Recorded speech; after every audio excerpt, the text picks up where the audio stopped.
شیخ یہ بتا دیجئے کہ جس طرح قرآن کریم کی بعض آیات محکم ہیں اور بعض متشابہ ہیں، اسی طرح کیا احادیث جو ہیں وہ بھی بعض متشابہ ہیں اور بعض محکم ہیں، اور اگر ہیں تو ان میں حکمت کیا ہے؟ جی، قرآن کریم کی اللہ تعالیٰ نے جو قرآن کریم اتارا ہے، اس کی آیات خود اللہ تعالیٰ نے قرآن کریم کے اندر بیان کیا ہے۔ وَالَّذِي أَنزَلَ عَلَيْكَ الْكِتَابَ مِنْهُ آيَاتٌ مُحْكَمَاتٌ وَأُخَرُ مُتَشَابِهَاتٌ فَأَمَّا الَّذِينَ فِي قُلُوبِهِمْ زَيْغٌ فَيَتَّبِعُونَ مَا تَشَابَهَ مِنْهُ ابْتِغَاءَ الْفِتْنَةِ وَابْتِغَاءَ تَأْوِيلِهِ وَمَا يَعْلَمُ تَأْوِيلَهُ إِلَّا اللَّهُ وَالرَّاسِخُونَ فِي الْعِلْمِ إِلَى آخِرِ الْآيَةِ۔ اس آیت میں اللہ تعالیٰ نے اس بات کی طرف اشارہ کیا ہے کہ قرآن کریم کی آیات دو طرح کی ہیں۔ کچھ ایسی آیات ہیں جو محکم ہیں اور کچھ ایسی ہیں جو متشابہ ہیں۔ محکم آیات کے بارے میں علماء کرام کی مختلف جو ہے وہ تشریحات ہیں۔ بعض علماء کرام نے یہ کہا ہے کہ محکم ان آیات کو کہتے ہیں کہ جن کے اندر کسی دوسری چیز کا احتمال نہ ہو، جن کا معنی واضح ہو، جن کے معنی اور تفسیر ان کی واضح ہے کہ جب یہ لفظ بولا جا رہا ہے تو اس کے اندر کوئی اس کی دوسرے معنی کی گنجائش نہ ہو۔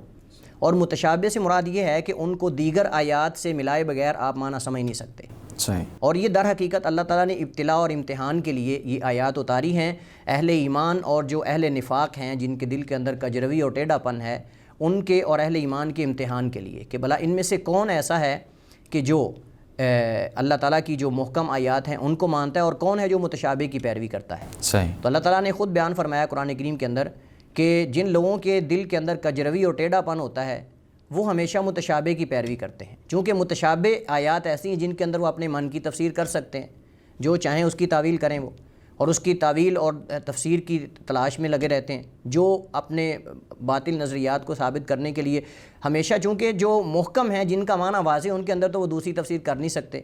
تو ہمیشہ پھر وہ متشابہ آیات کے پیچھے لگتے ہیں اور ان کی پیروی کر کے من مانی کر کے اس کے اندر جو چاہتے ہیں وہ تفسیر کرتے ہیں۔ لیکن جو اہل ایمان ہوتے ہیں وہ متشابہ آیات کے ساتھ ان کا رد عمل کیا ہوتا ہے کہ وہ متشابہ آیات کو لٹاتے ہیں محکم کی طرف، صحیح، اور اس کی تفسیر اور اس کی تعویل جو ہے وہ اللہ تعالیٰ کو معلوم ہے، یا پھر راسخون فی العلم، جو کہ علم میں راسخ ہوتے ہیں، اور وہ کہتے ہیں کہ یہ ساری کی ساری اللہ کی طرف سے ہے، ہم تو اس پر ایمان لانے والے ہیں،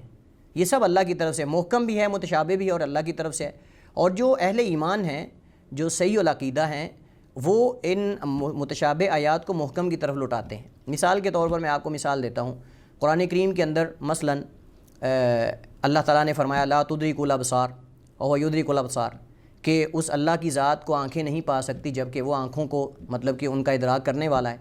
اب اس آیت سے ظاہر تو یہی لگتا ہے کہ اللہ تعالیٰ کو دیکھا جا سکتا ہی نہیں، اور اس وجہ سے بعض متکلمین نے اللہ تعالیٰ کی رؤیت کا آخرت میں بھی انکار کر دیا کہ اللہ تعالیٰ کو نہ دنیا میں دیکھ سکتے ہیں اور نہ آخرت میں دیکھ سکتے ہیں، چونکہ قرآن کریم میں اللہ تعالیٰ نے فرمایا ہے کہ لا تدرک الابصار وهو یدرک الابصار، کہ اسے آنکھیں نہیں پا سکتی، مطلب کہ اس کا ادراک نہیں کر سکتی۔ اس کا مطلب یہ ہے کہ نہ دنیا میں اور نہ آخرت میں اللہ نے خود نفی کر دی۔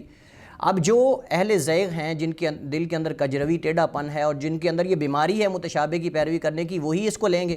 لیکن جو اہل سنہ ہیں اور جو صحیح العقیدہ ہیں انہوں نے اس متشابہ کو محکم کی طرف لٹایا۔ اور محکم کیا ہے؟ وجوہ یومئذ ناظرہ الی ربہا ناظرہ، کہ اس دن کچھ چہرے ایسے ہوں گے تر و تازہ ہوں گے، اپنے رب کے چہرے کو دیکھیں گے۔ اور دوسری آیت جو واضح ہے کہ لہم ما یشاؤون فیہا ولدینا مزید، کہ ان کے لیے جنت کے اندر جو کچھ ہوگا وہ ان کو ملے گا، اور زیادہ اللہ نے ایک اضافی ایکسٹرا بھی رکھا ہوا ہے، اور وہ کیا ہے؟ اللہ کا دیدار ہے، جیسا کہ تفسیر کا اندر تو یہ ان کا انداز ہوتا ہے۔ اسی طرح مشکل حدیث سے مراد یہ ہے کہ ایسی احادیث کہ جن کا ظاہر یہ لگ رہا ہوتا ہے بعض لوگوں کو، یعنی گمان کیا جاتا ہے، حقیقت میں نہیں، ہم یہ بات کر رہے ہیں مختلف حدیث اور مشکل حدیث، مطلب بعض لوگ یہ گمان کرتے ہیں کہ حدیثوں کا آپس میں ٹکراؤ ہے، یا پھر احادیث کچھ ایسی ہیں جو عقل کے خلاف ہیں۔ ہم نے بات کی تھی مصادر، علم و معرفت کے مصادر کی بات کی، کہتے ہیں کہ یہ حدیث جو ہے علم و معرفت کے مصادر کے خلاف ہے، مثلا عقل کے خلاف ہے، حس کے خلاف ہے، سائنس کے خلاف ہے، مشاہدے کے خلاف ہے، تجربے کے خلاف ہے، یہ وہ سمجھ رہے ہوتے ہیں، حالانکہ حقیقت میں ایسا ہوتا نہیں ہے۔ مثال کے طور پر مکھی والی حدیث، نبی کریم علیہ السلام نے فرمایا کہ اذا وقع الذباب فی اناء احدکم، جب تم میں سے کسی ایک کے مشروب کے اندر، برتن کے اندر مکھی گر جائے تو اسے جو ہے وہ اس کے پانی کے اندر مزید جو ہے وہ ڈبو دے اور اس کے بعد اس کو نکال دے، چونکہ اس کے ایک پر کے اندر بیماری ہے اور ایک پر کے اندر شفا ہے۔ تو اب کئی لوگوں نے ابھی چونکہ سائنس نے اس بات کی تحقیق کر کے یہ ثابت کر دیا ہے کہ واقعی ایسا ہے کہ اس کے ایک پر کے اندر بیماری اور ایک پر کے اندر شفا ہے، لیکن اس سے پہلے یہ لوگ نہیں مانتے تھے۔ مطلب ایک مکھی نجاست سے اڑ کے آ رہی ہے اور وہ تم کہہ رہے کہ اس کے ایک پر کے اندر وہ ہمیشہ بیٹھتی گند پہ ہے، ہمیشہ کھاتی گند ہے، تو تم کہتے ہو کہ اس کے ایک پر کے اندر مطلب کہ شفا اور ایک پر کے اندر اس کے مطلب کہ بیماری ہے، یہ کیسے ہو سکتا ہے؟ لیکن جب سائنس نے آ کر تحقیق کی اور جو تجربات کیے تو تجربات سے یہ پتہ چلا کہ اس کے ایک پر کے اندر واقع ہی ایسے جراثیم ہوتے ہیں کہ جو بیماریاں پیدا کرتے ہیں اور دوسرے پر کے اندر اسی کو مطلب کہ کنٹرول کرنے والے ہیں۔ تو یعنی یہ ظاہر سمجھا جاتا ہے کہ ان حدیث کے اندر مشکل ہے، مطلب یہ ہے کہ وہ کسی علم و معرفت کے دیگر مصادر جو ہیں، عقل ہے، حس ہے، مشاہدہ ہے، تجربہ ہے، اس کے خلاف ہے۔ در حقیقت ایسا نہیں ہوتا۔ علامہ ابن القیم رحمۃ اللہ علیہ فرماتے ہیں کہ ہم اللہ کو گواہ بنا کر اور اس کے فرشتوں کو گواہ بنا کر یہ کہتے ہیں کہ کوئی حدیث نہ حدیث کے خلاف ہے اور نہ قرآن کی آیت کے خلاف ہے، اور نہ ہی کوئی ایسی حدیث یا قرآن کی آیت ہے جو عقل کے خلاف ہو۔ کوئی ایسا نہیں ہو سکتا کہ صحیح نص اور صحیح عقل آپس میں متعارض ہوں، چونکہ جو قرآن کریم کے دلائل ہیں ان میں اکثر دلائل ایسے ہیں جو عقلی اور نقلی ہیں،